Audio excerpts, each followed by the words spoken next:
ఎక్కువ కోపపడితే ఏమొచ్చేస్తాయి చెప్పండి? నోటంట వజ్రాలు ఏమొస్తాయి చెప్పండి? ఏమొస్తాయి చెప్పండి? అమ్మలు, అమ్మమ్మలు, తాతీలు, నానమ్మలు అందరూ గుర్తొచ్చేస్తారు. దుర్భాషలు, కోపంలో ఏమొస్తాయి? దుర్భాషలు వస్తాయి. కోపంలో అపవాదం వస్తాడు. కోపంలో బద్ధకం, పని పట మానేస్తావు, సాడీలు చెప్పుకుంటూ కూర్చుంటాం. కోపపడితే ఎదుటోళ్ళు బాధపడతారు లేదు తర్వాత విషయం, కానీ మనం కోపపడితే, నిష్కారణంగా కోపపడితే, మరలా సూర్యుడు అస్తమించిన ఇంకా కోపాన్ని అలా నిలుపుకుంటే మనలో ఎవరుండి బాధపడతారు చెప్పండి?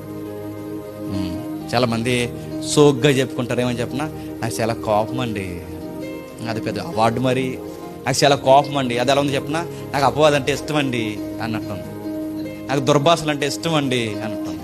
కోపం అండి అంటే నీకు అదే ఇదే నీ కోపం, నీకు బీపీ ఉందా, థైరాయిడ్ ఏమైనా వచ్చేసిందా? నా కోపం అండి. మన కోపం ఉండొచ్చు, అది న్యాయపరంగా ఉండాలి. ఆ కోపం ఎదుటి వాడిని గుణపరిచేలా ఉండాలి. ఇంకా